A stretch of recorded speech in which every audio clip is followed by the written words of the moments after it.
আজকের ভিডিওতে শেয়ার করতে চলেছি আমরা ইউকেতে কেমনভাবে এলাম আর কোন ক্যাটাগরির ভিসাতে এসেছি।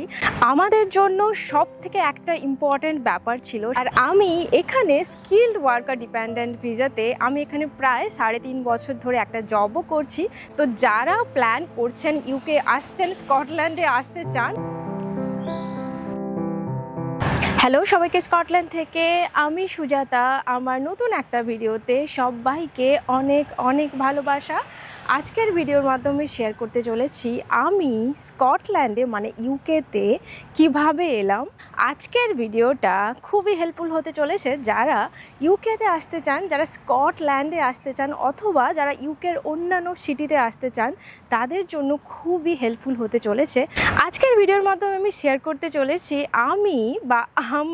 আমি আর আমার হাজব্যান্ড স্কটল্যান্ডে এসেছি কিভাবে, কোন ভিসাতেই বা এলাম এবং এই ভিসাতে আসার জন্য কত টাকা আমাদের খরচ করতে হয়েছে। প্রথমেই বলি যে আমরা স্কটল্যান্ডে কোথায় থাকি, মানে ইউকেতে আমরা কোথায় থাকি।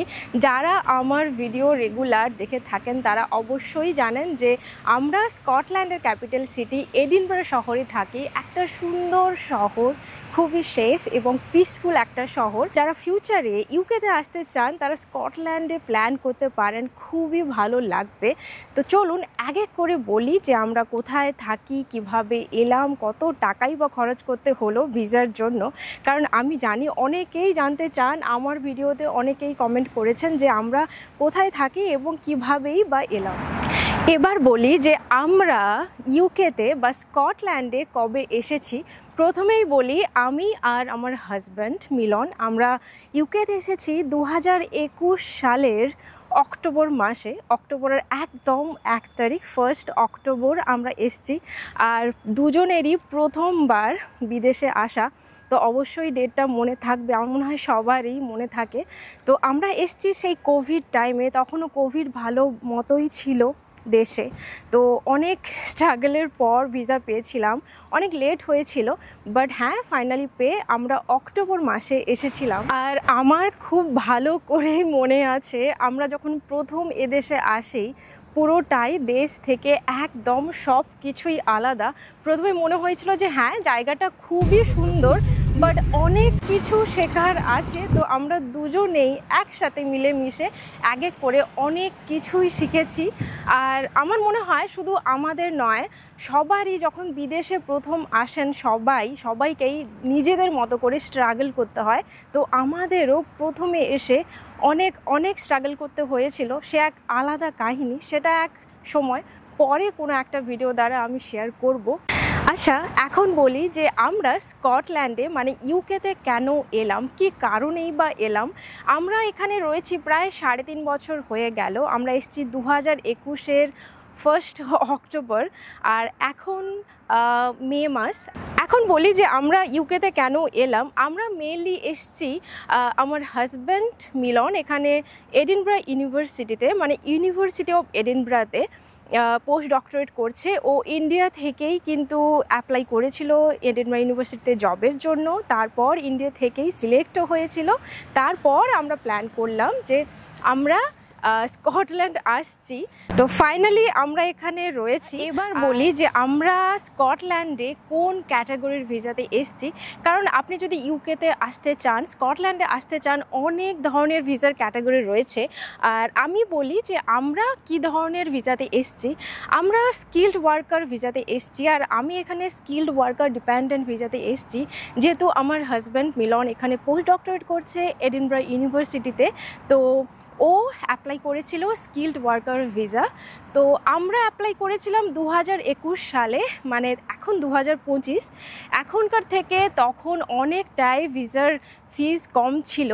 আমরা যেহেতু দুজন এসেছিলাম আর মিলনের প্রজেক্ট এখানে 3.5 বছরের ছিল, তো তাই আমাদের একসাথে 3.5 বছরের ভিসা অ্যাপ্লাই করতে হয়েছিল।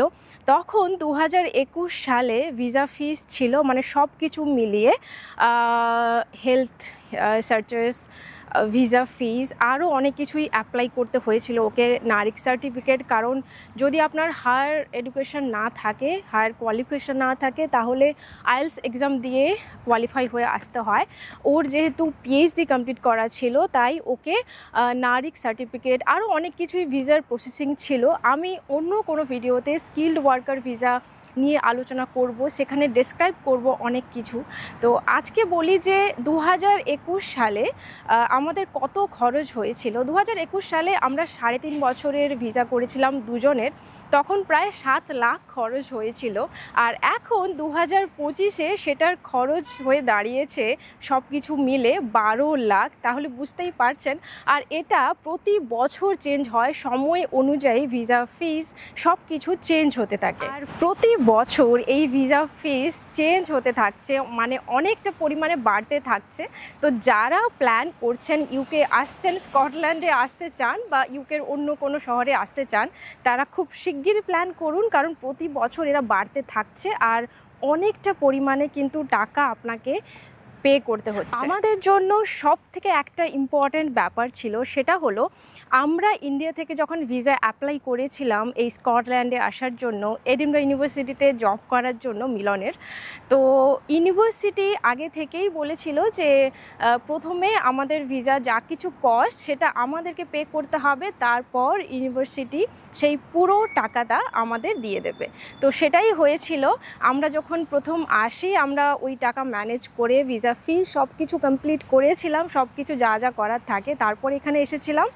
আর যেহেতু ইউনিভার্সিটির ওয়েবসাইটে সব কিছুই মেনশন করা ছিল যে এখানে আসার 1 মাস পর মিলন ওই পুরো টাকাটা পেয়ে যাবে, মানে আমার হাজব্যান্ড মিলন ইউনিভার্সিটি থেকে পুরো টাকাটাই পেয়ে গিয়েছিল এডিনবরা ইউনিভার্সিটি থেকে।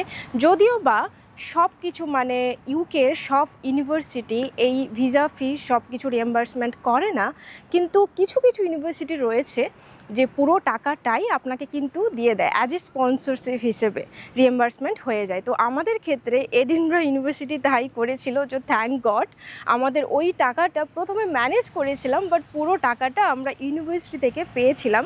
তো আপনারা যারা ইউকেতে আসতে চাইছেন, তারা অবশ্যই আগে থেকে জানার চেষ্টা করতে পারেন যে কোন ইউনিভার্সিটি বা কোনো স্পন্সরশিপ জব আপনি অ্যাপ্লাই করলে আপনার ভিসার কস্ট সব কিছু কোনো কোম্পানি বা কোনো ইউনিভার্সিটি ওই টাকাটা হয়তো আপনাকে পে করবে পরে।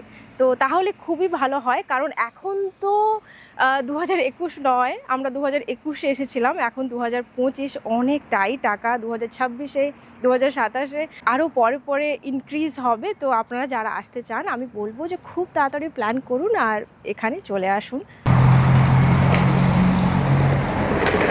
পুরো ইউকেতে অনেক ভালো ভালো ইউনিভার্সিটি রয়েছে, Cambridge, Oxford, Edinburgh university, imperial college of London, আরও অনেক কিছুই রয়েছে। তো আপনারা যারা পড়াশুনোর জন্য বা জবের জন্য স্কটল্যান্ড বা মানে ইউকেতে আসতে চান, তারা অবশ্যই অ্যাপ্লাই করতে পারেন। খুবই সুন্দর, খুবই ভালো, পিসফুল একটা শহর, বিশেষ করে আমি যেখানে থাকি অনেক ভালো ভালো এক্সপিরিয়েন্স রয়েছে। তো চলুন আমরা কেমনভাবে এলাম ইন্ডিয়া থেকে স্কটল্যান্ডে, মানে ইউকেতে, সব কিছুই শেয়ার করলাম। আর আমি এখানে স্কিল্ড ওয়ার্কার ডিপেন্ডেন্ট ভিসাতে আমি এখানে প্রায় 3.5 বছর ধরে একটা জবও করছি। তো এই রিলেটেড, মানে এখানে ডিপেন্ডেন্ট ভিসাতে যদি কেউ এখানে আসেন, অবশ্যই জব করতে পারবেন। তো যদি আপনাদের কোনো কোয়ারিজ থাকে, আমাকে জিজ্ঞেস করতে পারেন কমেন্টের মাধ্যমে, আমি অবশ্যই রিপ্লাই দেব। তো চলুন আজকের ভিডিওটা এই অবধি। যদি আপনাদের কিছু এই ভিডিওর মাধ্যমে তথ্য কোনো ভালো লাগে, অবশ্যই কমেন্টে জানাবেন, একটা লাইক, কমেন্ট, শেয়ার, সাবস্ক্রাইব করে দেবেন। সবাই খুব ভালো থাকবেন। আজকের জন্য টাটা।